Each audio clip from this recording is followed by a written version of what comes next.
इसका नाम है ट्रैश। ये असल में दो कचरे उठाने वाले बच्चों की कहानी है जिन्हें एक बैग मिलता है और इस बैग में ऐसा क्या है जो इनकी किस्मत बदल देता है। कहानी शुरू होती है राफेल जो कि ब्राजील के एक छोटे से कस्बे में रहता है। उसका काम है शहर में घूम घूम कर कचरे उठाना, लेकिन यहाँ हम उसकी एक वीडियो देखते हैं जिसमें वो किसी को शूट करने की कोशिश करता है लेकिन कर नहीं पाता, जिसके बाद राफेल हमें खुद की कहानी बताता है। अब यहाँ से सीन शिफ्ट होता है जॉर्ज नाम के शख्स पे जो एक गहरे सदमे से गुजर रहा है क्योंकि उसकी बेटी पिया जो कि सिर्फ 10 साल की थी उसकी मौत हो चुकी है और वो उसे एक ताबूत में रखकर दफनाने ले जा रहा है। लेकिन यहाँ वो किसी चीज से काफी डरा हुआ है और यही वजह है कि वो उसे दफन करते समय उदास होने से ज्यादा डरा हुआ लग रहा है। अब जॉर्ज घर वापस आता है जहाँ पर उसे पता चलता है कि टाउन में पुलिस आ गई है और ये देखकर वो किसी को कॉल करता है और उसे वार्न करता है कि वहां से निकल जाओ।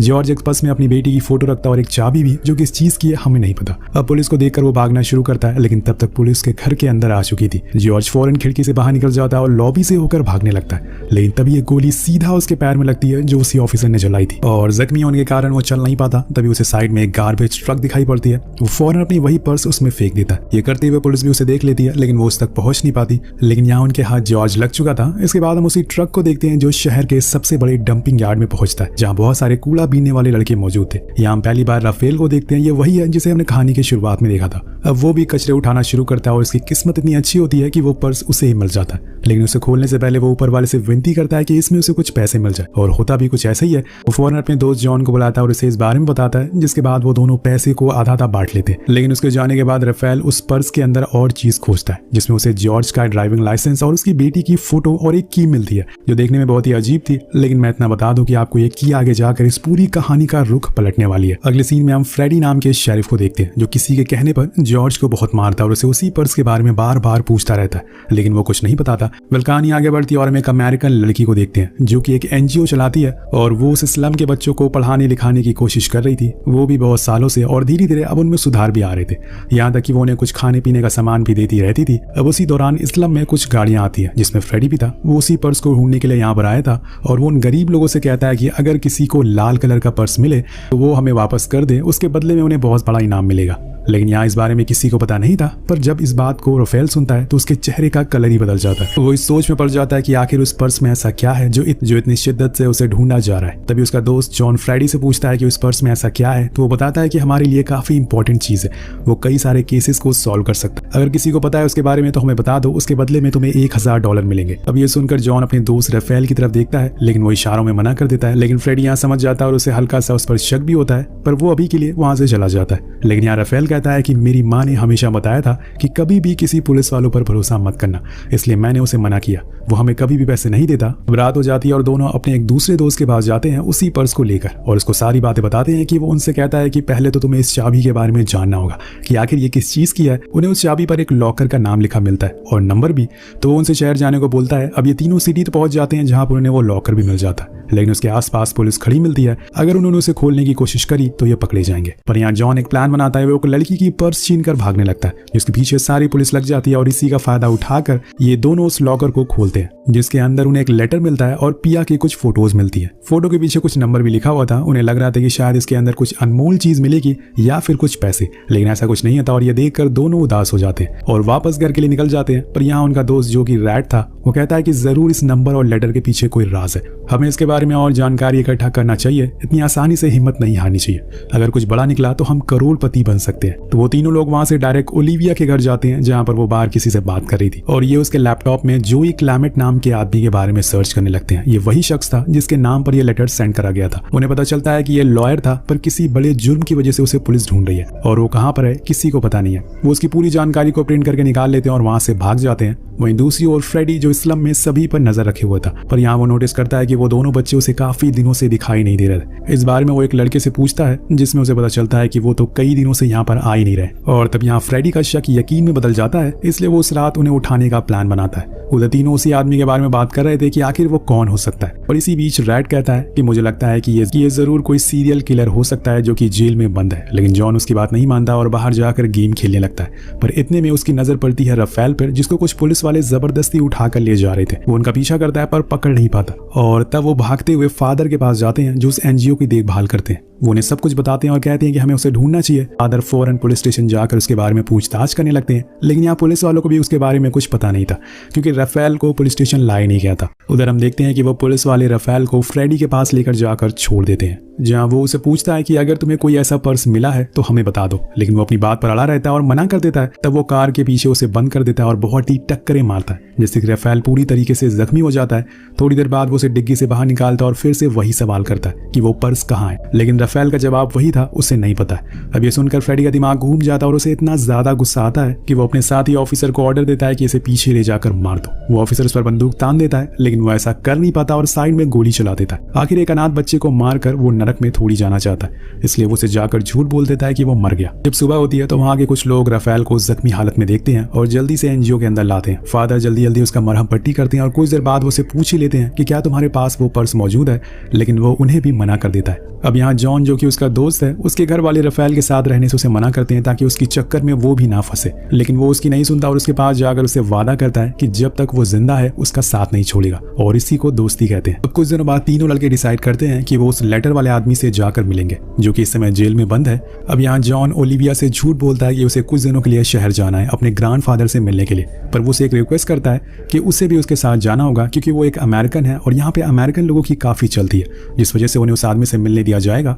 अब वो मान जाती है और फिर सभी कपड़े चेंज करके ओलिविया के साथ निकल जाते हैं, लेकिन रैट और राफेल उसे झूठ बोलकर निकल जाते हैं कि उन्हें शहर घूमना है, लेकिन ऐसा होता नहीं है क्योंकि वो असल में एक बंगलों में जाते हैं जहां पर जॉर्ज पहले काम किया करता था। अब इतनी सारी खुराफातें वो बस इस चीज के लिए कर रहे थे ताकि उन्हें उस चाबी और उस नंबर के बारे में पता चल सके। फिर ओलिविया अपने पासपोर्ट की मदद से जेल के अंदर पहुंच जाती है और यहाँ हम पहली बार उसी शख्स को देखते हैं जिसका नाम था जोई क्लेमेंट, जो कि अब काफी बूढ़ा हो चुका है, लेकिन यहाँ वो मना कर देता है कि वो उस लड़के को नहीं जानता। लेकिन ओलिविया उसकी लैंग्वेज समझ नहीं पाती क्योंकि वो पुर्तगीज में बात कर रहा था। राफेल उसे झूठ बोलकर लाया था कि वो उसके दादाजी है। अब उसका प्लान पर पानी फिर रहा था, पर इसके बाद जॉन उसके पास जाता और उसे समझाने की कोशिश करता है, लेकिन एट द एंड जब वो उसे वही सेम लेटर में लिखी हुई बातें बताने लगता है तो वो बूढ़ा आदमी रोने लगता है, जिसे देखकर ओलिविया उसके पास जाकर बैठ जाती है। तब वो बूढ़ा आदमी कहता है कि तुम्हें और क्या पता है, मुझे सब कुछ बताओ।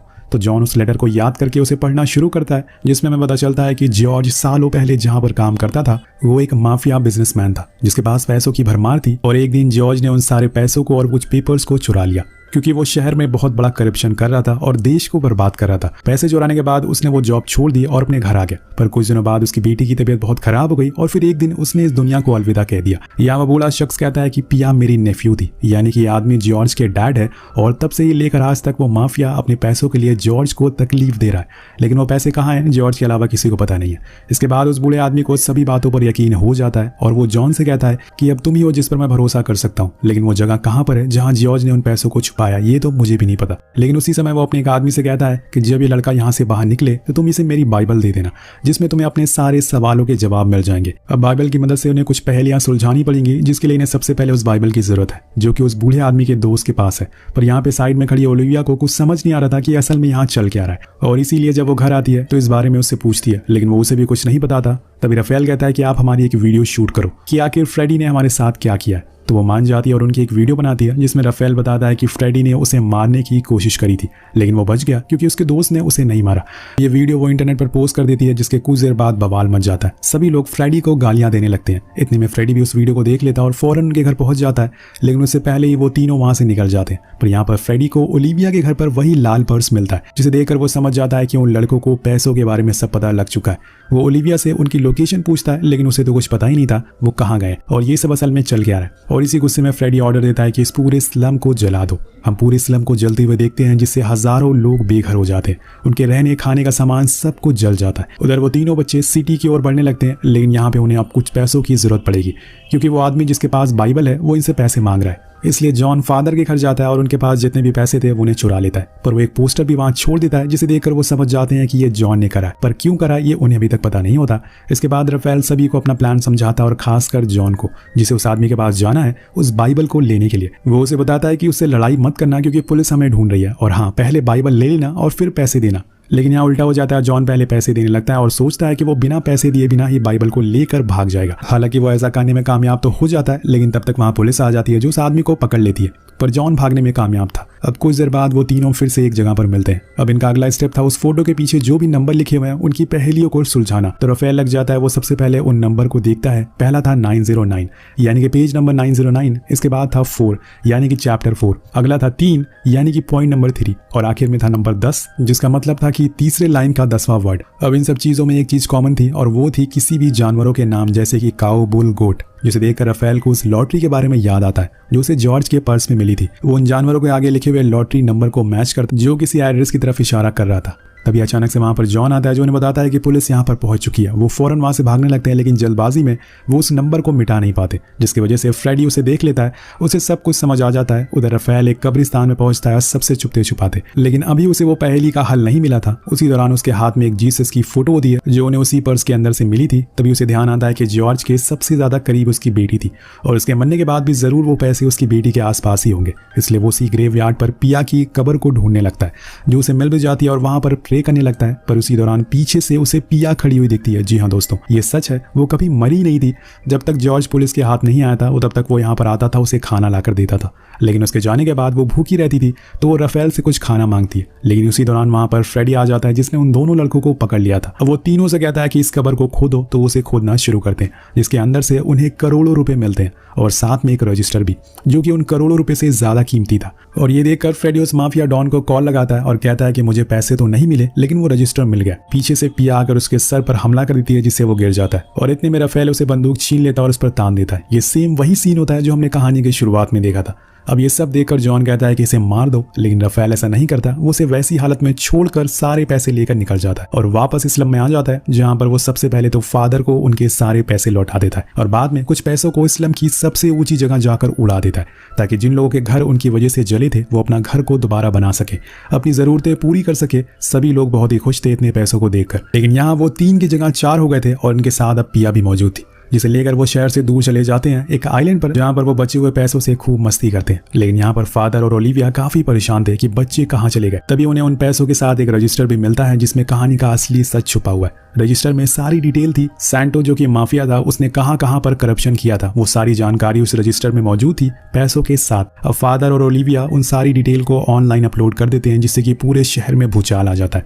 सभी को पता चल जाता है कि यहाँ पर इतना बड़ा करप्शन हो रहा है। पूरे शहर के लोग सड़कों पर उतर जाते हैं और उस माफिया जो कि अब पॉलिटिशियन बन चुका है उसे अरेस्ट कर लिया जाता है। शहर के सभी लोग का एक ही सवाल था कि आखिर वो बच्चे कहाँ हैं। सभी इन तीनों को ढूंढ रहे थे, लेकिन ये चारों अपनी लाइफ को एंजॉय